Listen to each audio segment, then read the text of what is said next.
Assalamu alaikum hurmatly telegörçüler. Biz hazır Kırgız Respublikasının batırı Kırgız el akını Suyunbay Eraliyev atanın kitapxanasında olturabız.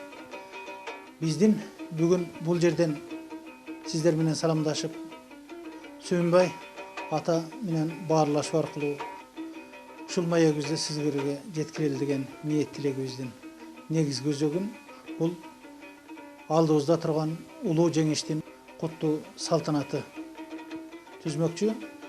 Анда биз менен чогуу ушул Сүйүнбай ата менен баарлашуу аркылуу ушул жеңиш салтанатына, согуш аламатына саякат жасап көрүңүздөр. Согуш мезгилинде кан кечип майданда огорулап жүргөн эреен-берендерден азыр эсептелүү инсандар калдыңыздар.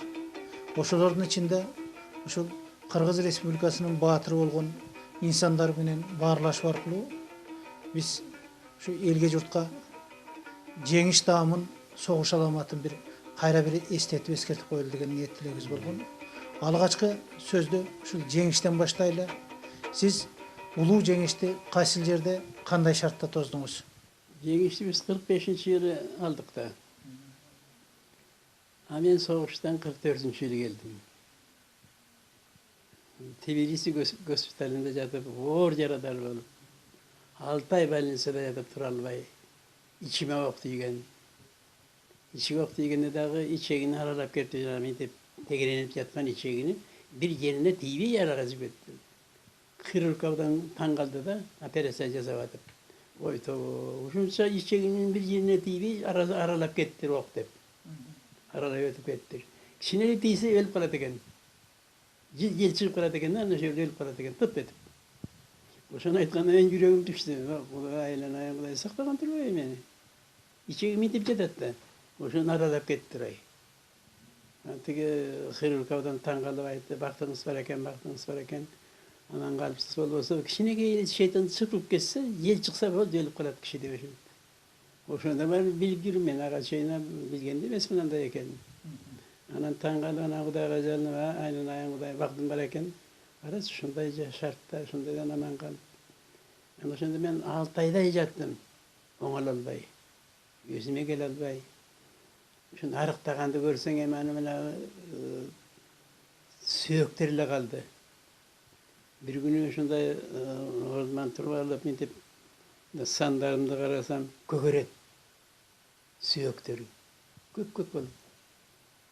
Анан бул эмнеси деп тигилерден сурасам айтты, бул өзү ушул арыктагандыкы, эт жок, эчтеке жок, кан жакшы барбай жатат. Ушундай болуп атат деди. Анан дагы буга да бир тоба кылдым, айланайын Кудай, мындан дагы аман эсен туруп атам го азыр эми. Ушундай болсо экен, мындан ары жакшы болуп кетсем экен деп.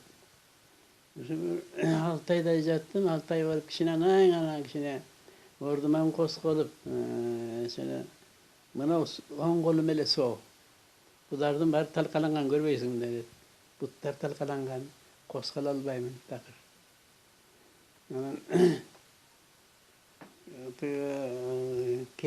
кроваттарымда жатам да, чаңкама түшүп, жерге тамакты коюп кетет. Мына ичип алыңыз деп кашык берет. Ошол кол менен ичип, анан кийин кыйкырам алып кеткиле деп табак бүткөндө. Ушинтип 6 айга жатпадым бе.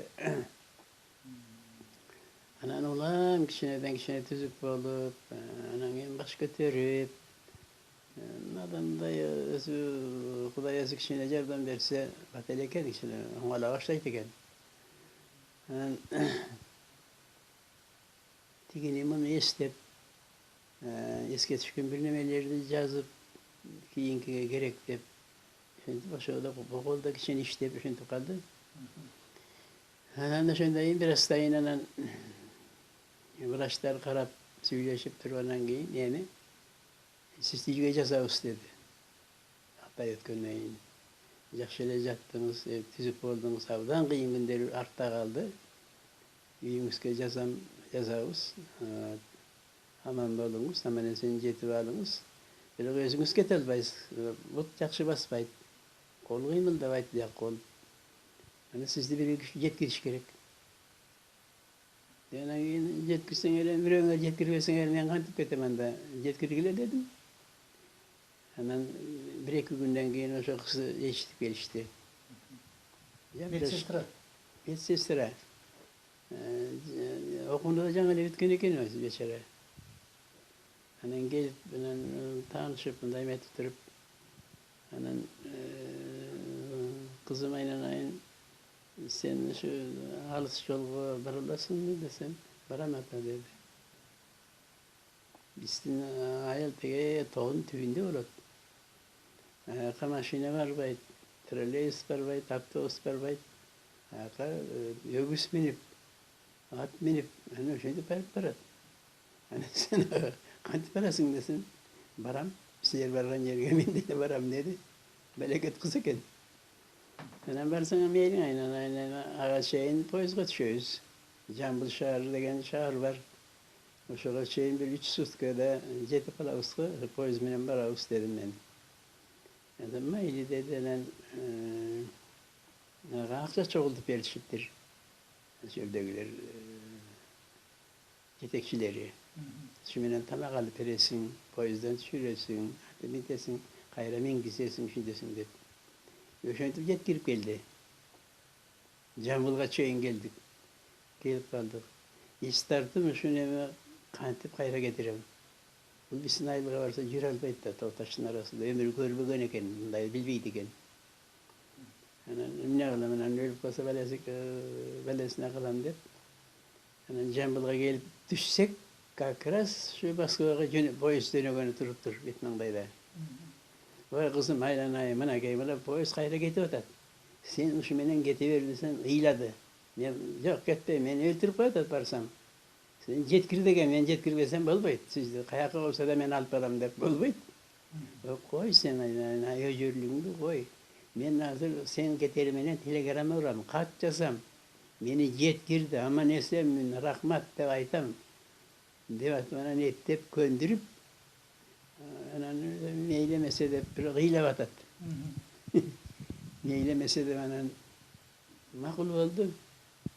Anан akırı geldik, poyozga geldi, anан pravatniklerge söyleşip, hemen alıp kete isteştim, düşürüp koydum. Şu poyozga şu an uyla parat at dışarı. Жеткирсем болот эле сизди деп. Бул эми тамаша, бул жакшы күндүн тамашасын айтса болот.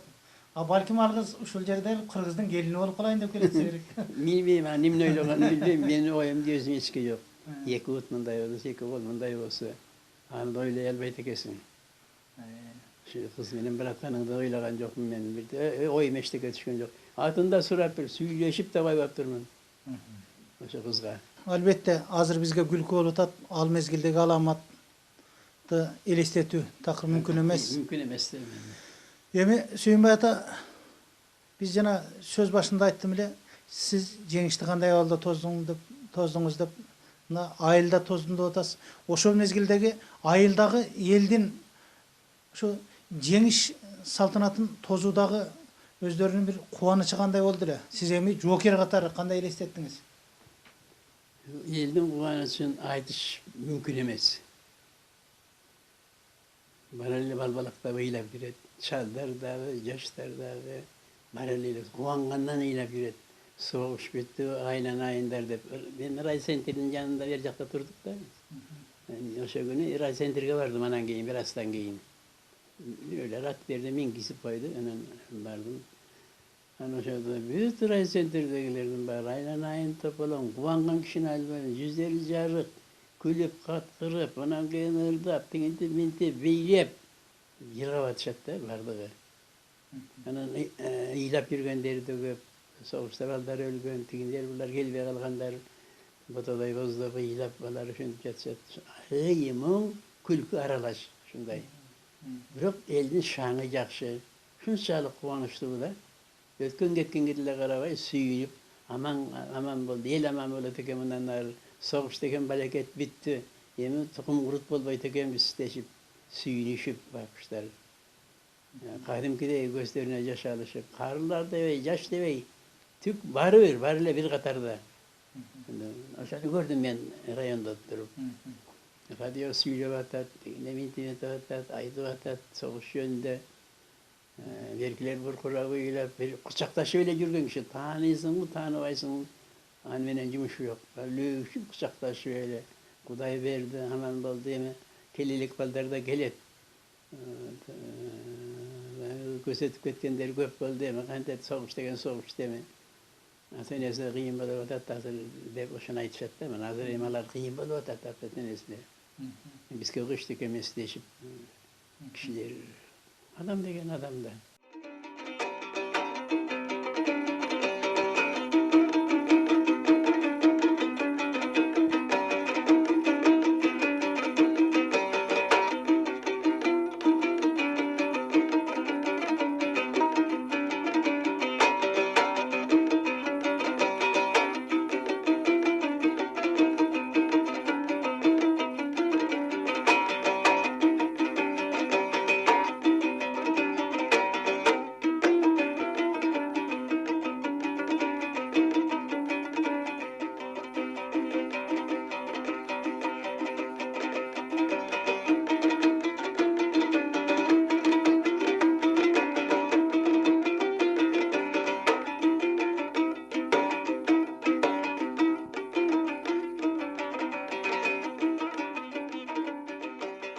Азыркы маектешим Кыргыз Республикасынын баатыры, академик 58 жылдан бери ушул эл журтубуздун ден соолугунун күзөтүндө, сакчылыгында келген кадырлуу аксакалыбыз Мамбет Мамекеевич агайыбыз. Мамбет агай журтубуздун кутман карыясы катары, элибиздин баатыры катары сиз ушул улуу жеңиштин салтанатын кайсыл кезеңде тоздуңуз эле? Кандай учурда ушу көкүрөгүңүз жарылып, кубанып тозуп алдыңыз эле? Бул уруш бүттү деген эч качан эстен калбайт. Анда мен 9 классты бүтүп аттым, 9 класста окуп аттым эле. Бизде Саргамыш средний школа ошогон кетип баратсам, анда машина эчтеке жок да, жасол бир абышка бакырып эле келатат. Уруш бүттүптүр деп эле. Уруш бүттү деп ошол жолда, орто жолда барат ошондон кайра чуркап эл журт. Эми анда кедейчилик уруш убагында, уруштан кийинки жыл ушунчалык кыйын заман болбоду. Айылдышы балдар, абышка кемпирлер дегендей баягы тың кишилердин бар армияда жүрбөдү. Эми ошол убакта элдин сезимин мен ушул 7 жашымда, 7 класс бүткөндө колхоздун запкырманы болуп иштедим да. Эртең менен окуйбуз, түштөн кийин ушул кечке түнкүсүн ушул колхоздун жумушундабыз да. Анда ошол сезимине ушу азыр кичине сравнить этем да, окшоштуруп. Анда бүт ачык отурса дагы бүт уруш деп. Эмне тапса эмесе бир кенедей ууру-суру деген эчтеке болчу эмес. Бүт ушу уруш дегенде күн түндө ошого жумшачыбыз да. Анан ушу күндүз ок, кечинде түштөн кийин ушу колхоздун жумушун жасап, эмди сознаниябыз жетишпейт, киши жетпейт. Эми ушунчалык кубаныч менен тозгонбуз. Анан кийин 10 класс бүттүк. Уруштан кийинки жылдарда эле кыйынчылык заман болбоду. Андан кийин 46 жыл бияка келип институтта окуп калдым. Эми андан берки турмуш оңолуп келатат. Эми ушул бизди ушул турмушка жеткизген, аман эсен баягы Советтер Союзунун ар бир республиканы сактап калган ушул биздин ушул армияда жүргөн биздин ата-бабалар да. Мына мен атам дагы согушка катышкан киши. 2-групп инвалид болуп келди. Анан уруштан кийинки жыл көп эле кыйынчылыктар болду. Шунун барлыгын ушу эл жеңди да. Постепенно барын жеңди, ийгилик болду. Андан бери көрүп атабыз, бала чака өсүп дегендей билим өстү. Эми ушул бореки мурунку Советтер Союзунун Россияны карап отуруп мен кубанам да. Ушу Москвадан күнүгө ушу уруш жөнүндө бүткөндөр жөнүндө берип атат. Мына Россиянын президенти, премьер-министрлери ушул бул урушка катышкандардын бирөө дагы үйсүз калбасын үй берип атат. Машина берип атат. Эми алардыкы эле чын, ушу бечаралар аз эле калды. Биздики деле баягы көңүл буруп атат. Мындай материальный болсун, башка жагынан болсун. Мен өзүм ойлойм да, баягы жаш өткөн сайын кичине шойлоно баштайт экен. Ушу жаш өткөн кишиге эмне керек? Ушу жылуу сөз Анан убактысында тамак берип туруш. Ошентсе эле мен ар дайым айтып жүрөм доктор катарында. Багуусу келишсе, тегерегиндеги үй бүлөсү, анан иштеген кызматтакылар жакшы мамиле кылса, өлбөчү кишилер бар. Өлбөчү кишилер. Элибизде жакшы сөз бар. Жашты Кудай сактайт да, карыны тамак сактайт деген. Бул өзүңүз айткандай, ошол азыр бир салалап эсептей турган ушул улуу жеңишти эли журтубузга алып келген аталарыбыз, агаларыбыз, бир туугандарыбыз, апаларыбыз бир салалап эсептей турган гана учур калды. Эми сиз өзүңүз сөз арасында айтып кеттиңиз. Бул ошол согуш мезгилиндеги өзүңүз күндүзү окуп, түнкүсүн иштеп, же болбосо түнкүсүн окуп, күндүзү иштеген учурларда деги эле ошол мезгилде айылдын абалы, шарты, эл журттун жан дүйнөсү жөнүндө бир эки ооз айтып кетсеңиз. Эми анын бетин ар кылсын, урушта ошончолук канчалык кыйын да болсо, айыл ичинде ошондой эле болду. Ушунчалык жокчулук болду да. Мен мына 46-жылга чейин кровать деген эмне, шейшеп деген эмне, конфет деген эмне, таттуу кант деген эмени көргөн эмесмин, билбейм да. Ошого карабай эл ушунчалык, элдин аң сезими ошол убактагы. Мен ушунчалык ыраазы болом да, кийин доктор болгондон кийин деле мындай азыркыларды көрүп атам, тигилерди көрүп атам. Ошол убактагы аялдардын эли ушунчалык кыйынчылыкка карабай. Мен билем анда эмгек акы деген жок. Күн түндө иштейт, күзүндө бир центнер арпа же буудай берип койчу. Ушуну менен өтө кыйын. Ушунун баарына чыдады да. Уруш кандай жеңсе, айылда ошончо жеңди да. Ушу бүт жана айтып кетпедим, болгон тапкан ташыңа эгин болсун этсет, бүт эле уруш. Элдин баарынын мээсинде сакталып, ушуларга жиберсек эле жеңиш болсо деп. Бияктагы кыйынчылыкты, эми кыйынчылык болду, анын баарына чыдады.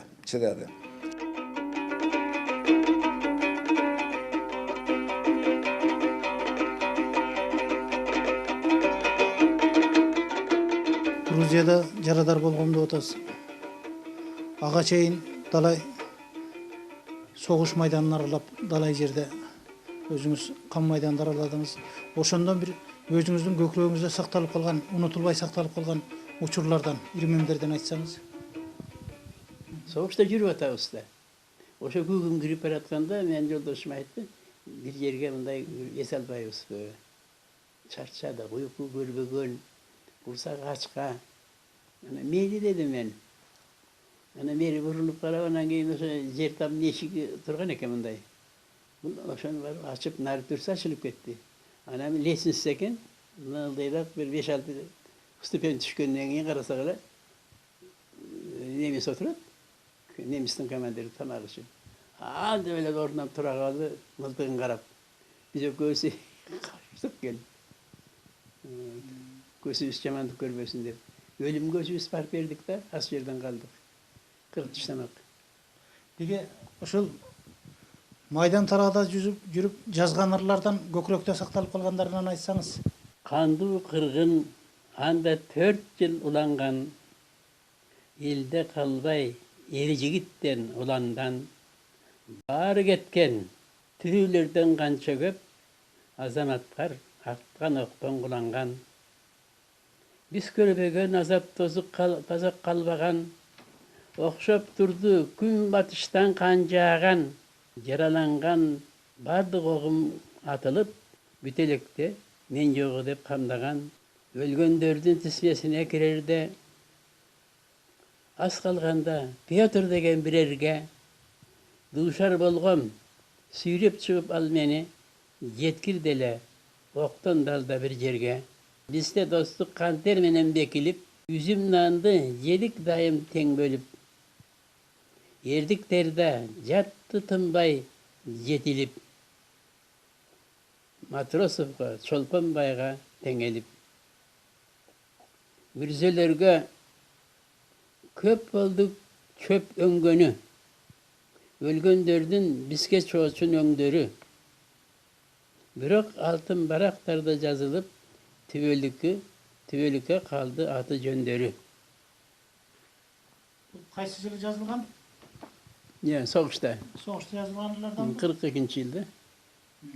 Köptü bilip köp gördük. Dağım neler astıda. Salgılaşta öt gördük. Vel gelgen cazdıda. Yürüp yoğunun içinde. Dondun arka tüzünde. Biz de koyga topladık. Yetti kala izümge. Yolda kurar okşağın. Bu ikinci eşelon. Bizden bölük ademek dem alığa boşağın. Çarsa kança soğuşup alıp ağa rahmat. Yetmez yerde oğuçup yaşaganın rahat. Ösön suunun boyunda yuup gimnastırkalardı. Jatsan yuşap sonunda күнгө қақтап арқаңды. Çöptü sessен жерді шо. Бұтың менен жыңайлап. Ен олтырсаң болбосо мылтығыңды жемайлап. Мейлі тамақ жоқ тобы, мейлі бардық қардың тоқтобы. Өзің қолдан бішіріп, жесең татты ботқаны. Toyğun kezdin birindey. Үйde қазы қартаға. Bir gün çelik bilinbey, қиналғаның арқада дейді. Bunu kaçan yazdınız ile? Бұл кейінчерек, şu 44-cü yıl yazılıптыр бұл. 4-cü yıl yazılgan. Kırgız Respublikasının Memleketlik İntellektualdık Mülk Kızmatı, Kırgız Patent dep atalgan atayan kızmat. Şol jokerlerden bir elesterin eldin gökürüğünü saqtap kalуу üçün şu бүгүnkү күндө арабызда жашап аткан кадырман карыларыбыздын ырларын киргизген экен. Бул жерде албетте бүгүнкү Кутман карыларыбыздын аксакалдарынын бири Сүйүнбай Эралиев атанын ырлары менен башталат экен бул жерде. Эми мен муну мисал келтирип айтып жатканым эң жакшы жери ичинде şu өзүңүздөрдүн ошол жаш кездердеги сүрөттөрүңүздөрдү бериптир. Мунун жакшы өтө кийинки муундарга бир эстелик болчу ыйык таберек экен.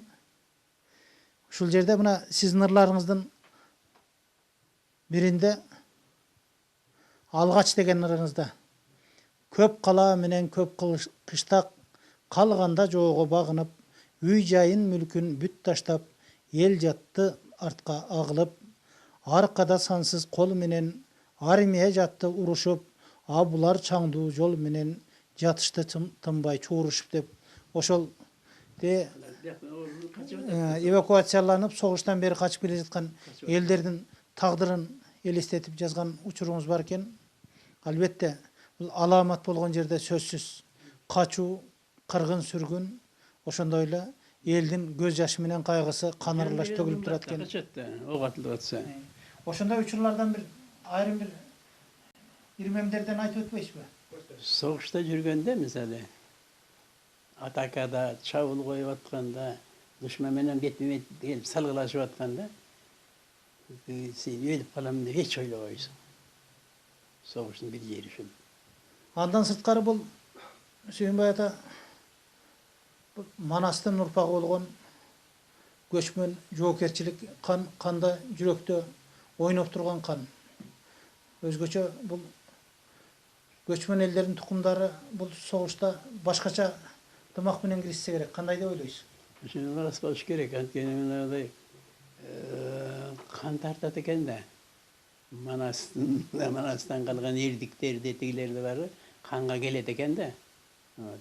Ошо тигине соккун келип, кыйраттын келип, ошого жеткин келип, ошону эртерээк ал сени аткандан кийин сени аны атып таштагың келип, дал ушундайларда күч берет да, кубат берет. Мен ушундайды көп байкадым да. Ага чейин мындай жана айттым го, мындай коркоюн, тигиндей мындай ойлобойсуң. А согушка киргенде баарын унутасың. Сиз кайсыл дивизияда эме алдыңыз да согуштуңуз да? 8-чи гвардиялык дивизияда. Панфиловская. Москванын алдында. Как раз Москваны коргоп аткан кезде мен барганда. Кайсы Дивизия. Кайсы учурда бардыңыз ошондо сиз? Men 42-yil bardim so'g'ishga. O'sha kezde Moskvani o'sha diviziya, Panfilov diviziyasi Jangiz qo'rg'ayotgan ekan ekan. O'sha yerga tümelep tünep gündür tündür. 4 esa güçlü nemisler bizning armiyadan. O'shaga tur bermedi. Turib berib anan o'sha yerda o'lganlar da bo'ldi. Onam Papalneniya kelyapti. Ana yanagi 28 batır o'shadan chiqadi. Bir diviziyadan bir uchurda 28 batır chiqadi deganda turmushda bo'lgan emas-da. O'sha Moskvaning oldida shunday bo'ldi-da. Shu yerdikni ko'rsatdi-da Panfilov diviziyasi. Bu Panfilov diviziyasi Jalan Burburda Gaziyanın yok O'sha edilmeni Qozog'iston bilan Qirg'izistondan tuzilgan. 316 armiya deb atalgan Agacheyin. Anan o'sha Moskvadagi yerdik uchun anan Panfilov nati qo'yilib, anan keyin gvardiyskiy diviziya bo'ldi. 44-yılga çayın oşol diviziyada oldunuz mu siz? 44-yılga chayin bo'ldim. Men biterden 1 yil murda keldim-da, 44-yilga ketdim. Hurmatly görüşçüler, biz Kırgız Respublikasının batırı Kırgız el hakkına Süyünbay Eraliyev atanın Kuttu kitapxanasında oturup ata menen bağırlaşıp arkılуу mümkünçülüktün жетişince sizlerge ayrım uşul soğuş irmemleri, жеңиш tatkanyçı kanday bolgondugu tuurалуу maalumattарды жеткирүүгө аракет жасадык. Учурдан пайдаланып, жалпы мекендештерибизде жалпы эле ушул улуу жеңиштин улуу дымагына кубанып жаткан жалпы замандаштарыбызды майрамы менен куттуктап кетмекчимин. Кийинки көрсөтүүлөрдөн, кийинки жакшылыктардан амандашканча саламатта калыңыздар.